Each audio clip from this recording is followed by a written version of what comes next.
मेरे जिगर के छल्लो, क्या हाल है आप सब लोगों की। उम्मीद करता हूँ कि आप सभी लोग बढ़िया होंगे और आगे भी बढ़िया रहना। गाइस, आज का एपिसोड बहुत ही ज्यादा इंटरेस्टिंग होने वाला है, क्योंकि अभी तक हमारे चैनल को सब्सक्राइब नहीं किया है। चैनल को सब्सक्राइब कर लो और वीडियो को भी लाइक कर दो, क्योंकि जो BTTH की ऐसी नॉवेल्स की वीडियो है वो आपको हमारे चैनल पे देखने को मिलती रहेंगी। जिन लोगों ने पहले एपिसोड नहीं देखे यार, प्लीज उन्हें भी जाकर देख लेना, क्योंकि वरना आपको ये जो वीडियो समझ में ज्यादा नहीं आने वाली है। तो चलो बिना किसी देरी के आज का ये जो धमाकेदार एपिसोड है इसको स्टार्ट करते हैं। एपिसोड की स्टार्टिंग होती है और हमें वहीं से दिखाया जाता है। दिशाओं कहता है कि नहीं, इस सील्स को मैं अपने दिमाग में कि नहीं उतार सकता हूँ। जो सील इसने पहली बार की थी मैं उसको थोड़ा की कोशिश करता हूँ प्रैक्टिस करने की। हमें दिखाई तो वो जो लड़की होती है तभी 2 सील्स को बना लेती है अपने हाथ में, उनमें से एक से अटैक कर देती है और एक से बड़ी सी ईगल निकल के हमें दिखाई देता है शावन की तरफ बढ़ जाती है। देखिए शावन भी अपनी द्विकी से एक बहुत ज्यादा पावरफुल हमें दिखाई देता है हाथ को बना के उसके ऊपर अटैक कर देता है। ये देख के हमें दिखाई देता है जैसे वहाँ पे ब्लास्ट होता है, शावन हमें दिखाई देता है कि उड़ा हुआ पीछे आता है, और उड़ा हुआ नहीं आप कह सकते हो, बस मतलब लुढ़कता हुआ पीछे आ जाता है और कम से कम वो जो आप कह सकते हो बाउंड्री लाइन थी उससे 3 मीटर दूर जाके रुकता है। ये देखिए जो लड़की होती है वो और ज्यादा शौक हो जाती है कि भैया अभी भी इस बंदे को कुछ ज्यादा फर्क नहीं पड़ा, हालांकि किस मिट्टी से बना हुआ है। फिर हमें दिखाया जाता है कि वो लड़की कहती है कि लगता है इसके ऊपर एक घातक अटैक तो करना ही होगा। हमें दिखाई देता है कि उसके हाथ में जो दूसरी सील बची थी वो कहती है अगर तुम इस तीसरे अटैक को झेल लेते हो तो सच में मैं हार मान लूंगी। हमें दिखाई देता है शावन को तभी वो अपने हाथ में कुछ सील्स को बना रहा था। ये देखिए वो लड़की शौक हो जाती है, क्योंकि ये सील्स कुछ वैसी थी जैसे उसने पहले बनाई थी। हमें दिखाई देता है थोड़ी देर में जो शावन होता है वो इस सील को बना लेता है इजीली, और ये देखिए वो शौक हो जाती है, क्योंकि इस सील को सीखने में उससे भी मतलब कम से कम कुछ दिनों का टाइम लगा था। लेकिन जो शावन है उसने तो मतलब एक बार देख के सीख ली थी। क्या वो मतलब इतना जीनियस हो सकता है? हाँ गाइस, मतलब अगर शावन किसी हाई लेवल की सील को कॉपी कर लेता तब ये माना जा सकता है कि हाँ भाई शावन तो बहुत ज्यादा खतरनाक इंसान है, उसका कोई मुकाबला नहीं कर सकता। लेकिन हाँ गाइस, कुछ लो लेवल की ऐसी स्किल्स होती हैं जिनको जो हाई लेवल की मतलब आप कह सकते हो इंटेलिजेंस को रखते हैं, जिनकी सोच होती है बहुत ज्यादा ताकतवर होती है, वो इन चीज़ों को देख के भी कॉपी कर सकते हैं। यानी कि आप सोच लो कि एक दाऊ जोंग लेवल का वॉरियर है, एक दाऊ लिंग की अटैक को सिर्फ देख के समझ सकता है और उसे खुद से भी मतलब क्रिएट करके अटैक कर सकता है। बस ये ऐसा ही था शावन के लिए अभी के टाइम पे। हमें दिखाई देता है शावन को जो कि इस चीज़ को देखता है और कहता है अच्छा तो इस तरह से काम करती है। और हमें दिखाई उसने इस सील को बना तो लिया था, इस सील के आसपास की जितनी भी सोल पावर है वो सील के अंदर आके इकट्ठा हुई थी और एक बड़ा सा पाम बन गया था। ये थी क्यों लड़की कहती मुझे यकीन नहीं होता, तुमने सिर्फ एक बार देख के मतलब कि इस चीज़ को कॉपी कर लिया। सच में तुम्हारी मतलब कि इतनी ज़्यादा जीनियस चीज़ को मानना पड़ेगा। हमें दिखाई देता है वो अचानक से उस बड़ी सी ईगल से अटैक कर देती है शावन के ऊपर, और ये ईगल पहले से 10 गुना ज़्यादा ताकतवर थी। हमें दिखाई देता है शावन का ये जो पाम अटैक था ये भी जाकर उसके ऊपर टकरा जाता है, और जैसे ही जो अटैक टकराते हैं हमें दिखाई देता है आसपास बहुत ज़्यादा पावरफुल और रिलीज होता है। ये देखिए आसपास के लोगों की जो व्यक्तियाँ थी वो भी मतलब कि बिल्कुल एकदम आप कह सकते हो फीकी पड़ जाती हैं, और अचानक से जो वहाँ पे एक बड़ा सा ब्लास्ट होता है। ब्लास्ट के बाद हमें दिखाया जाता है शावन की साइड जहाँ पे एक बड़ा सा गड्ढा हो गया था, और जो शावन के कुछ कपड़े थे वो थोड़े बहुत फट चुके थे।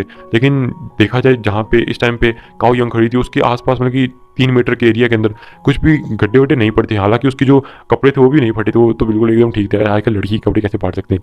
और यहाँ पे हमें बता देते हैं जो शावन होता है इसने इस सील को शायद से पहली बार बनाया था, इसी वजह से इसके अंदर शायद ताकत शावन इकट्ठी कर नहीं पाया, जिसकी वजह से वो जो लड़की का ऊपर से उसने सबसे पावरफुल अटैक किया था जो कि कुछ दाव टेक्निक का मुकाबला कर सकता है। लेकिन जो शावन की छोटी सी सील है क्या ही कर सकती थी, लेकिन फिर भी शावन ने इस छोटी सील से उसके अटैक को रोक दिया था। हमें दिखाई था वो लड़की ये देखिए काओ यंग बिल्कुल शौक थी और वो कहती है कि ठीक है शावन मैं हार मानती हूँ, तुम इस बार की जो मतलब कि इस चीज़ है इसको करने में सक्षम हो चुकी हो, लेकिन एक बात याद रखो तुम सच में अगली बार पिल गैदरिंग में मुझसे मिलोगी तब तुम मेरा सामना बिल्कुल भी नहीं कर सकते हो। ये कहने के बाद हमें दिखाई तो हंसते हुए शावन के पास आते हैं, शावन भी उसके हंसते हुए पास जाता है और शावन कहता है कि देखा जाए तुम्हारी ताकत भी बहुत अच्छी है, तुमने मतलब कि अगर सच में मतलब कि पूरी एनर्जी का यूज़ किया होता, क्योंकि शावन को भी पता था कि ये अपनी पूरी सोल पावर का यूज़ नहीं कर रही थी। और अभी के टाइम पे जो लड़की है ये भी शावन की ताकत को समझ चुकी थी, इसलिए ये भी शावन को हल्के में लेने की कोशिश नहीं कर रही थी।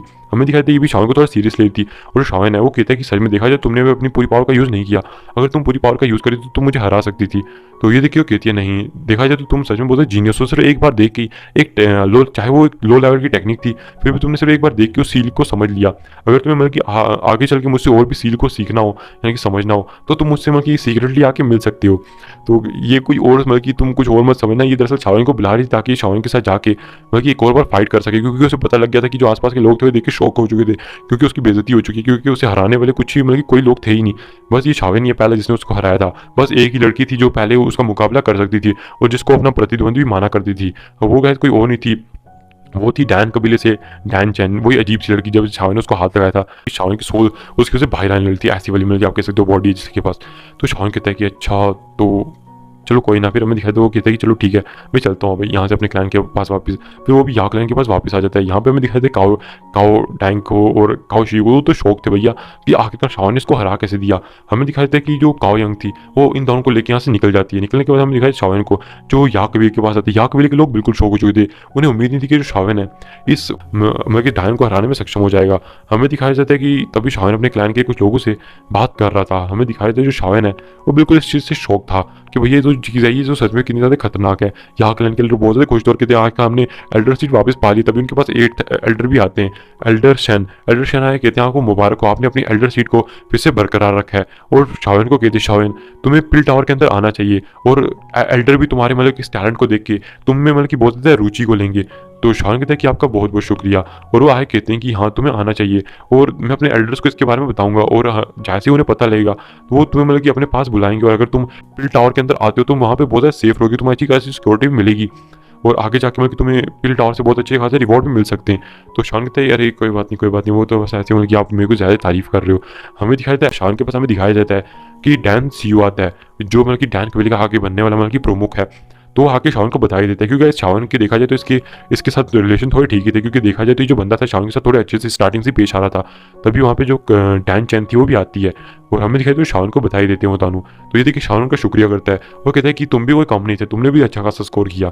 तो वो कहते हैं अरे तुम्हारे जैसा नहीं, फिर भी तुमने बहुत अच्छा किया। तो वो दोनों एक दूसरे की मतलब अप्रिशिएट कर रहे थे। फिर वो कहते हैं हमें यहाँ से चलना चाहिए। हमें दिखाया था जो डैंग चैन होती है वो शावन को शर्माते हुए देख रही थी, फिर वो भी वहाँ से चले जाते हैं। हमें दिखाया था इनके जाने के बाद वहाँ पे भाई कबीला होता है, वो तो बिल्कुल शौक था कि भैया आएगा ये हुआ क्या है, और वो भी मतलब कि वहाँ से चुप करके निकल जाते हैं। और जो क्यू कबीला था वो भी वहाँ से जा चुका था, और ये देख के जो शावन का कबीला है हमें दिखाया था वो भी यहाँ से वापस चला जाता है। फिर हमें दिखाया था ऐसे ही करके कम से कम जो 3 दिन थे वो बीत चुके थे, और हर जगह भी जो बात थी फैल चुकी थी कि हाँ भाई यही कबीला है वो टॉप फर्स्ट पे आ चुका है, क्योंकि उन्हें पता था कि अगर यही कबीला इस बार हार जाता तो उसे जो 5 महान कबीलों उनमें से बाहर कर दिया जाता। इसी वजह से वो सोच रहे थे कि क्या यही कबीला हार जाएगा। अगर ऐसा हुआ तो बहुत सारे कबीले जिन्होंने उसके ऊपर नजर रखी हुई है वो आएंगे और इस क्लैन के ऊपर अटैक करके उसको पूरी तरह से डिस्ट्रॉय कर देंगे। लेकिन ये तो टॉप फर्स्ट पे आ गया, हमने तो बिल्कुल उम्मीद नहीं की थी, आखिर ऐसा कैसे हो सकता है। तभी कुछ लोग कहते हैं कि अरे वो तुम जानते नहीं कि वहाँ पे एक जियो यान नामक एक बंदा आया हुआ, यानी कि शाओन जियो यान जिसको कहा जाता है, उसका रियल नेम जियो यानी आपको पता ही है। वो जियो यान वो सच में बहुत ज़्यादा खतरनाक है। मैं उससे कि उसकी जो प्रतिभा है वो बहुत ज़्यादा खतरनाक है, यहाँ तक कि उसने जो काओ यंग है उसको भी हरा दिया है। तो ये सुन के भागी से कहते क्या तुम सच कह रहे हो कि उसने काओ यंग को हरा दिया। तो कहते हाँ मैंने सच में सुना है कि उसने काओ यंग को हरा दिया, क्योंकि वहाँ पे बहुत सारे लोग जो थे बैठ के बाहर से देख रहे थे ऑडियंस में से, तो उन्हें पता लगा देखा कि जब काओ यंग शाओन से हार चुकी है तो सच में बल्कि बहुत ज़्यादा खतरनाक चीज़ थी। फिर हमें दिखाया जाता है एक घर का सीन, ये गाइस वही था जहाँ पे शाओन था। हमें दिखाया जाता है शाओन जो कि अंदर बैठ के कल्टीवेशन कर रहा था और बाहर से सोल पावर को अपने अंदर एब्जॉर्ब करने की कोशिश कर रहा था, क्योंकि शाओन जो था वो जान चुका था कि कम से कम 7 या 10 दिन के बाद अभी के टाइम पे हमें दिखाया जाता है कि जो पिल गैदरिंग का कंपटीशन है वो भी स्टार्ट होने वाला है। हमें दिखाया जाता है शाओन को जो कि अपने कमरे के अंदर बैठा हुआ था और वो अपनी प्रैक्टिस को कर रहा था। तभी शाओन कहता है कि समझ देते हो, वो कहता है तुम वहाँ पे छुपे हुए क्यों, अब तो यहाँ पे आ ही चुके तो बाहर आ जाओ। हमें दिखाया तभी वहाँ से एक कोई आकृति बाहर आती है, देखिए शाओन शॉक हो जाता है, क्या होल ऑफ सोल से कोई। हमें दिखाई देता है कि वो जो बंदा था वो होल ऑफ सोल से था बंदा। हमें दिखाई देता है शाओन से देख के बिल्कुल शॉक हो चुका था कि आखिरकार होल ऑफ सोल से कोई बंदा यहाँ पे क्या कर सकता है। हमें दिखाया जाता है कि जो शाओन था वो बिल्कुल शॉक हो चुका था। शाओन कहता है कि आखिर मैं मतलब कि किस मुसीबत में पड़ चुका हूँ, आखिर ये जो बंदा होल सोल का यहाँ पे क्या कर रहा है। इसकी जो पावर देखते हुए लगता है कि ये डाउ जून लेवल का वॉरियर है, और डाउ जून लेवल के वॉरियर से मैं तो पंगा नहीं ले सकता, क्योंकि मैं खुद अभी डाउ जून लेवल में हूँ। तो ये देखिए हमें दिखाया था शाओन बहुत ज़्यादा मतलब कि इस टाइम पे शौक था। तभी वो जो बंदा होता है वो कहता है ओह तो तुम यहाँ पे हो। तभी वो कहता है शाओन मैंने पहली जो बाहर एक अच्छी खासी मतलब कि स्थानिक तुम कह सकते हो सील को लगाया हुआ है, जिसकी वजह से वो जो स्पेस सील है उसकी वजह से जो लिटरफाइड डॉक्टर और याओतियान जुनजे होंगे वो इतने जल्दी मतलब कि हमारे बारे में पता नहीं लगा सकते। मैं तब तक मतलब कि तुम्हें यहाँ से मार के भी निकल सकता हूँ, लेकिन मैं तो मारने नहीं आया हूँ, मैं बस तुमसे कहने आया हूँ कि जो फ्लेम मंत्र है वो मुझे दे दो। ये देखिए शाओन शौक हो जाता है और कहते हैं क्या इस बंदे को आकर मेरे फ्लेम मंत्रा के बारे में कैसे पता, क्योंकि जो मेरा फ्लेम मंत्रा उसके बारे में तो मतलब कि कुछ लोगों को पता है, यहाँ तक कि कुछ क्या छोड़ो मतलब कि मेरे मास्टर होंगे, मैं होंगे या फिर यूनर होगी, बस ऐसे लोगों को पता है मेरे फ्लेम मंत्रा के बारे में, और तो किसी को भी मतलब कि इनके बारे में नहीं पता। तभी वो कहता है कि मैं तुम्हें बता दूं कि जो फ्लेम मंत्रा तुम्हें तुम्हारे मास्टर ने उस मतलब कि बड़े से खंडर वाली जगहों से निकाल के दिया था। तब जब वो जो खंडर था एशियन खंडर खुला था, हम दोनों ने मतलब कि इस चीज़ को पहले लिया था, लेकिन तुम्हारे मास्टर ने मेरे हाथों से इस चीज़ को खींच लिया था। ये चीज़ पहले से मेरी थी, आखिर मैं इसको खींचने के लिए यहाँ पे क्यों नहीं आऊँगा। हमें दिखाई देता है उसने मतलब कि आप कैसे ब्लैक कलर का मास्क लगाया हुआ था और उसके आसपास एक उस ब्लैक कलर के कपड़ों में लिपटा हुआ था। बाकी होलो सोल की तरह से उसके अंदर से पर्पल लाइट नहीं निकल रही, यानी कि पर्पल ऑरा नहीं निकल रहा था, उसके अंदर से अचानक से एक ब्लू कलर की फ्लेम निकलने लगती है। गाइस ये किसी और की नहीं थी, ये थी हांग फैंग की 15th रैंक की सी फ्लेम। और इसी के साथ ये जो एपिसोड है ये भी यहाँ पे खत्म हो जाता है।